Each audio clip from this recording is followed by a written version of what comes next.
Hey, so good morning, good afternoon, good evening. This is Alan Burgos from the hashtag Walk with Land channel. Welcome and welcome back to our channel. So if you are just new here, please do subscribe to our channel so that you can be a part of this growing family. As of the latest, we are now 6,599 subscribers and we are near to 7,000 subscribers. Thank you so much and God bless you all. Okay, so ang ano po natin ngayon, ang topic po natin for today ay yung isang ano, no, parang uh, upcoming, no? Upcoming um, politician, no? Leader of Davao City. No? Ayan po si Congresswoman Attorney Migs Nograles. Okay? Ayan po, no? So, kung titingnan mo siya, kaganda, no? Kagandang dilag, no? Yan. Pero abogada po yan. Congresswoman po yan ng puwersa ng bayaning atleta, no? Ng Pilipinas, no? Siya po ay representative ng party list na PBA. Ayan. Pero ano po, no? Talagang pumuporma-porma na po to si Mix Nograles. No, malamang sa malamang, tatakbo po ito bilang mayor ng Davao City. Okay? Ayan po, no? So kung titignan po natin ang background niya, no? Ano po siya, no? Galing po talaga siya sa mga leaders, no? Ng Davao City, no? So ibig sabihin, yung her family, uh, okay? Leader po talaga ng Davao City. Once upon a time, ang tatay niya po ay yung late Nograles, no? Prospero Nograles ay naging congressman representing one of the districts of Davao City. Okay? He was a speaker, no, during 2008 to 2010. Tingin ko sa ano to, no, before dating presidente, no, dating presidente Gloria Macapagal Arroyo, GMA. Okay, yan po, no. Tapos ang ano po, dati rin pong naging congressman, no, si Coco Nograles or Kiko Nograles. Okay? Pero ngayon ay Civil Service Commission Chairman na yung Nograles na yon. Okay, ironically, ang nag-appoint po dyan ay si Pangulong Rodrigo Roa Duterte. Okay? Pero ano po, ano? Ang nag-appoint po talaga, kasi ano po yan eh, parang na-bypass si Nige. Ibig sabihin, sarado na po kasi ang Kongreso noon, no? So, nire-appoint po yan ni Pangulong Pangulong Bongbong Marcos. Okay, so technically, parang si Pangulong Bongbong Marcos na ang nag-appoint sa kanya. Pero initially, ang nag-appoint po dyan ay si Pangulong Duterte. Actually, naging ano pa yan, no? CAPSEC, no? Cabinet Secretary ni Pangulo Rodrigo Roa Duterte. Okay? Ayun po, no? So galing po talagang Davao yung mga yan, no? Ayan.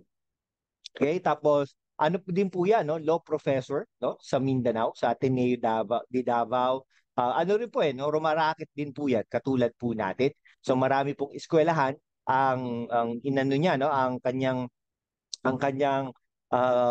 pinagsisilbihan o kaya pinagtuturuan. Alright, so yun po, no? Tapos meron din po siyang sariling programa. Ano rin po yan, content creator, si Attorney Mix, no? May ano, itanong mo kay Attorney na programa. Actually, ironically, parang nag-start din po siya, no? Bilang co-host, no? Or segment host doon sa SMNI, no? Parang ano din po yung parang itanong mo kay attorney na program niya. Okay, parang ganun po, no, ang kanyang mga kanyang programa.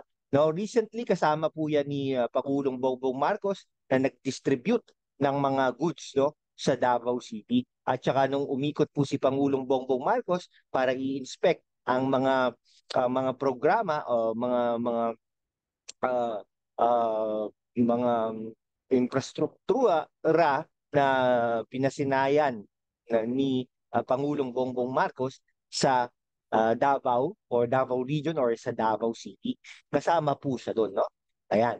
Now, ang ano po diyan ngayon, ay ang ng current mayor po kasi ng Davao City ay si Sebastian Duterte, no? Siya po ay 33rd mayor ng mayor ng Davao City. Okay? So 'yon. Hindi nga po natin alam kung ano po 'yan, no? Tatakbo o hindi kung malakas si Mix Nograles, no? Baka nga po ang tumakbo dyan ay si Pangulong Rodrigo Roa Duterte, si Pulong Duterte, depende po sa lakas ni Sebastian Duterte. O baka malamang sa malamang, hindi naman, posible naman yon, baka po si Vice President Sara Duterte, no? O talaga pong malakas.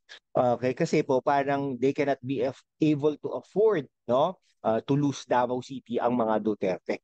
Okay, pero tingnan na po natin, no? Okay? Kasi po si Sebastian Duterte recently nanawagan na mag-resign si Pangulong Bongbong Marcos. Siyempre, dahil doon, hindi na susuportahan yan ni Pangulong Bongbong Marcos. Hahanap ang administrasyon ng isang kandidato na malakas na katapat ni Sebastian Duterte o ang mga Duterte. Siyempre, kung ano, baka si ano na yan, si Mix Nogales. Okay? Bata pa to no? Bata pa to si Sebastian Duterte. Pero syempre, bata pa rin naman si Mix Nograles. Okay? Ayan. Ito, youngest son, no? Youngest son ni Presidente Duterte, si Sebastian Duterte, doon sa dati niyang asawa, no? Nag-ano pala yan, no? Nag-high school yan sa Sambeda College, no? Nag-legal management din yan doon ah, sa sa Sambeda, pero moving back to Davao City, no? So, ay, di Davao din pala to, no? He took political science sa Ateneo di Davao, no? Okay? Um, all right. All right. So, dati pang pinapatakbo yan ni Pangulong Duterte bilang konsehal at saka congressman noong 2016 at 2030. Pero hindi niya po inano yan, no? Tapos uh, in 2019, naging vice mayor pala ito, no? Si Sebastian Duterte, no? With his sister, no? Si Sara Duterte, no? Yun. Okay? And then, of course, nanalo po sila doon, no? Duterte na naman, the siblings who won the election, no? So, okay, so pero ano no, no July at saka nung September, no, September, October, okay, he was ano po no, 2019 and 2020, he was appointed as an acting mayor. Yung siguro in preparation for the 2022 election, okay? Siyempre, Uh, ayun, no? So, November 9, 2021, Duterte has decided to withdraw his re-election bid. No? He named J. Melchor J. Quintilan, talaga, son of Chief Legal Counsel, no? Jesus Melchor Quintilan as a substitute for Vice Mayor, no? So, he then ran for mayor okay, kasi po, di ba, unang-una, noong 2021, 2022, nag-file ng candidacy, no? Nag-file ng candidacy si Sara Duterte as mayor. Yan, as mayor. Okay? Style po nila yan. Okay? Tapos pagkatapos nun ay pero nag-withdraw po, no? Okay, nag-withdraw po si Sebastian Duterte bilang vice mayor, and then nag-mayor, and then si Kitain yung vice mayor. Okay? Ayan, no? Ah, okay. Nagsisurf pala to, no? Ayan.